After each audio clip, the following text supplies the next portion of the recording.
सबने जय श्री राम जी। मैं संदीप, मेरा स्वागत है सभी बैंकर्स का एक नई वीडियो में। तो इससे पहले हमने किया था मॉक टेस्ट नंबर 5, जिसमें हमने RBI act, negotiable instrument act और जो बैंकिंग रेगुलेशन एक्ट है उसके क्वेश्चन किए थे। तो इसमें भी हम वही क्वेश्चन आपके पास लेके आए। 50 क्वेश्चन है और आपका स्कोर जो भी आता है स्कोर ज़रूर बताया करें, ताकि पता चल सके कि आपकी जो रिवीजन है वो किस तरीके से हो रही है, कितनी हो रही है, और उसी तरीके से जो आने वाले मॉक टेस्ट है उनको भी हम चेंज कर सके। अगर उसमें कोई भी चेंज की गुंजाइश है तो वो कर सके।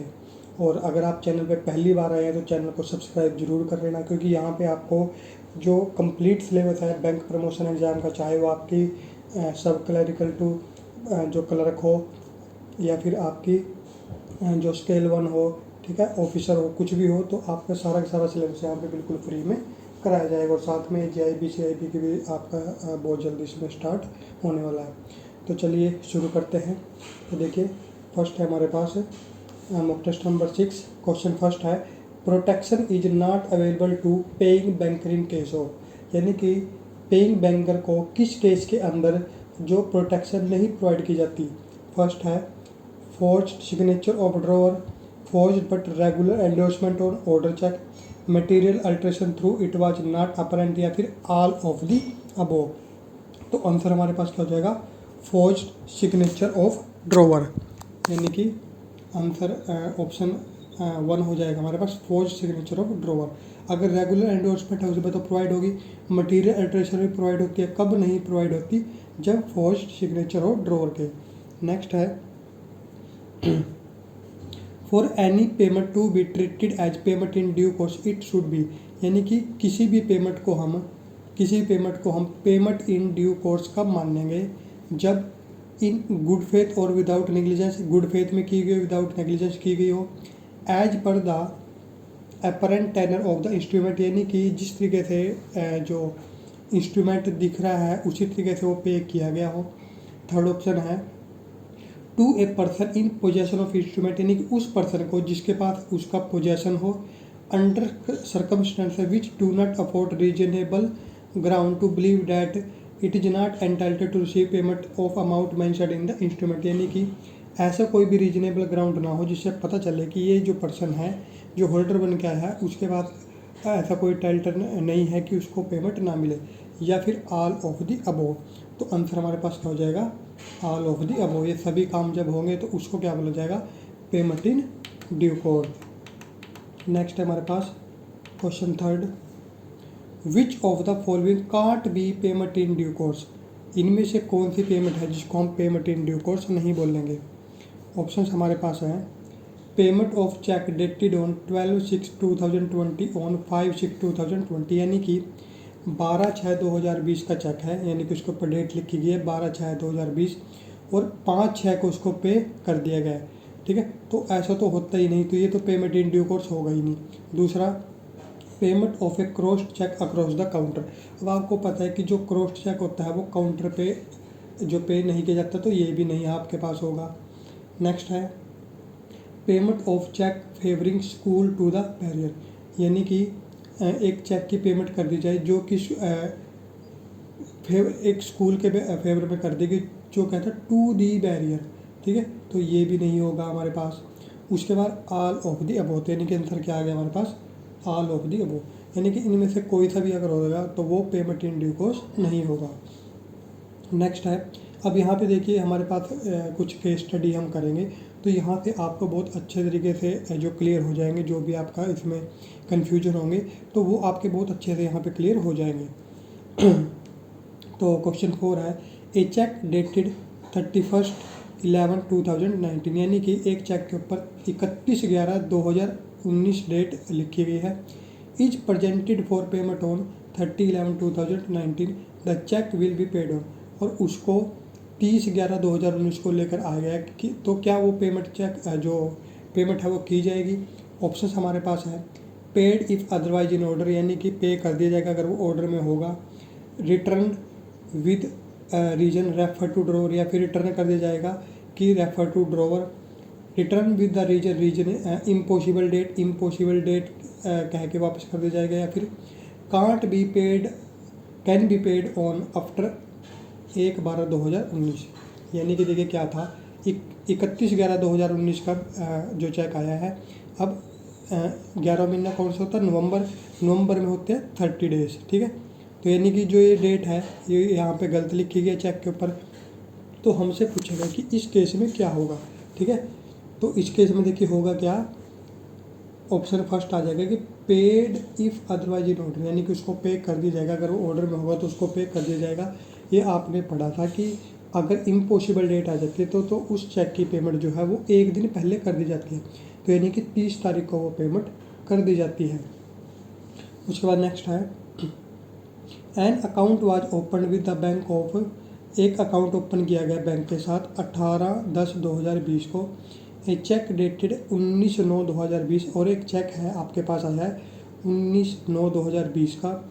Is presented on payment on 25/10/2020, जिसके ऊपर पेमेंट के लिए कब बोला गया 25/10/2020 को। तो बैंक देखिए क्या करेगा, not pass the cheque and return the same with the remark impossible date, यानी कि इम्पॉसिबल डेट उसको बोल के उसको वापस कर देगा। Return the cheque with the remark cheque dated period to opening of the account, ऐसे बोल देंगे, यानी कि चेक रिटर्न कर देंगे कि आपका जो चेक है ये आपके अकाउंट ओपन होने से पहले की डेट डली हुई है इस पर, ठीक है। Pass the cheque if otherwise in order as antedated cheque valid in law, उसको पास कर दिया जाएगा क्योंकि एंटी डेटेड चेक जो होते हैं वो वैलिड होते हैं लॉ के अंदर। या फिर return with reason drawer's confirmation required, ठीक है। तो आंसर हमारे पास देखिए क्या हो जाएगा, ऑप्शन सी। क्योंकि जो एंटी डेटेड चेक होता है, एंटी डेटेड चेक का मतलब क्या है, देखिए 18/10/2020 को ओपन हुआ था, चेक के ऊपर डेट लिखी गई है 19/9/2020, यानी कि जब अकाउंट ओपन हुआ उससे पहले की डेट लिखी गई है। और जो पेमेंट के लिए कब आया 25/10/2020 को। तो एक एंटी डेटेड चेक होगा, और एंटी डेटेड चेक क्या होता है, वैलिड होता है, यानी कि उसकी पेमेंट कर दी जाएगी। नेक्स्ट है question 6, your bank has received the following four cheques in clearing on 5/11/2020, which of these cheques can be passed, यानी कि आपके पास 4 चेक आए हैं, 5/11/2020 को। तो आप इनमें से कौन सा पे कर सकते हो। ऑप्शन हमारे पास है, चेक डेटेड नवंबर 2020, यानी कि चेक के ऊपर क्या लिखा गया हो नवंबर 2020, या फिर चेक डेटेड 4/11/2019, या फिर चेक डेटेड 15/11/2020, या फिर चेक डेटेड 4/10/2020, यानी कि 5/11/2020 को आया है। उसके ऊपर अगर नवंबर 2020 लिखा गया है, ठीक है, तो क्या वो पे किया जा सकता है, नहीं किया जा सकता। नेक्स्ट है 4/11/2019, यानी कि 4/11 का चेक था 2019 का, और आपको 20 में लेके आया गया है, तो 1 साल हो गया, यानी कि उसके तो वो तो एक्सपायरी हो गया है, उसकी वैलिडिटी खत्म हो गई, तो ये तो नहीं होगा, ठीक है, ये भी आपके पास नहीं हुआ। उसके बाद 15/11/2020 का, यानी कि डेट उसके ऊपर लिखी गई 15/11 की, और लेके आए हैं उसको 5/11 को, यानी कि 5/11 को इसको लेके आ गए कि इसको क्लियर कर दो, तो वो चेक भी क्लियर नहीं होगा। उसके बाद 4/10/2020 का, देखिए 4/10 में बना है और अगले महीने में लेके आ गए, तो यानी कि ये क्लियर हो जाएगा। तो ऑप्शन हमारे पास क्या हो जाएगा, डी।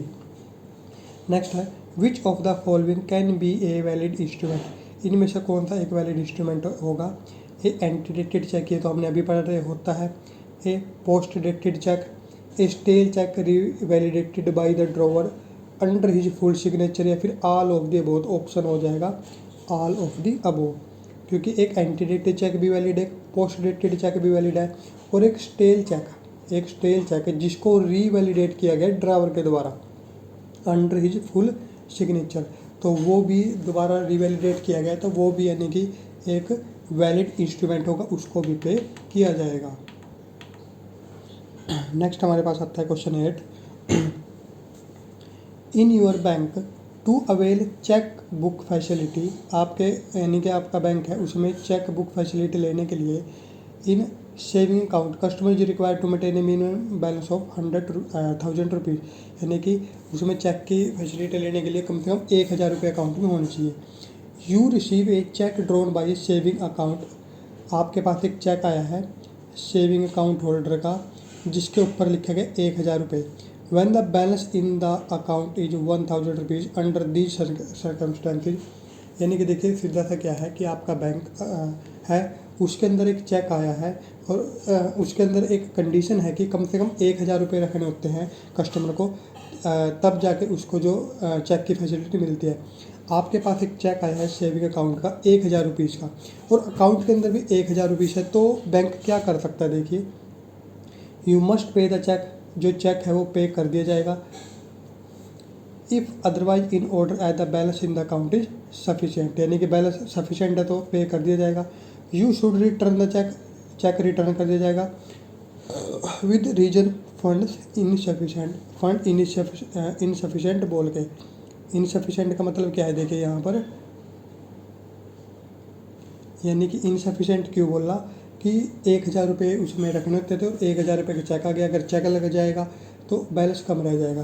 थर्ड ऑप्शन है you should pass the cheque at the balance in the account is sufficient, यानी कि जो चेक पास कर दिया जाएगा क्योंकि बैलेंस जो अकाउंट में बैलेंस है वो सफिशिएंट है। या फिर you may pass the cheque as a special case and inform the customer to strictly observe minimum balance norms, failing which his account may be closed, या फिर एक स्पेशल केस के अंदर आप उनको इन्फॉर्म करोगे, पे कर दिया जाएगा, लेकिन आप उनको इन्फॉर्म भी करोगे कि आपको मिनिमम बैलेंस मेंटेन करके रखना है।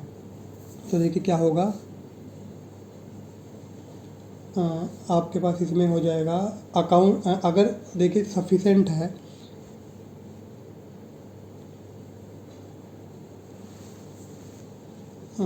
ये हमारे पास हो जाएगा,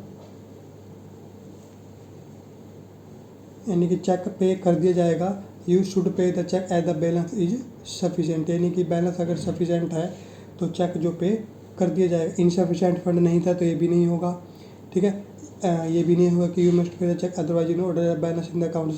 तो ये हमारे पास हो जाएगा कि you should pay the cheque as the balance in the account is sufficient, account sufficient है तो पे कर दिया जाएगा। और ये इसका ऑप्शन होगा, आंसर इसका ए होगा कि अगर वो ऑर्डर में होगा तब वो पे किया जाएगा। सफिशिएंट तो है ये बैलेंस, लेकिन अगर वो ऑर्डर में होगा, ठीक है, उसको पे किया जा सकता है, तब वो पे कर दिया जाएगा। अकाउंट तो सफिशिएंट इसमें भी है, इसमें भी है, लेकिन इसमें क्या था कि वो ऑर्डर में था पे करने का, तो वो जो पे कर दिया जाएगा। नेक्स्ट है question 9, a cheque is presented to the banker with the amount in words as 5061 only, यानी कि एक चेक आपके पास है जिसके ऊपर अमाउंट लिखी हुई है वर्ड्स के अंदर 5061 ओनली।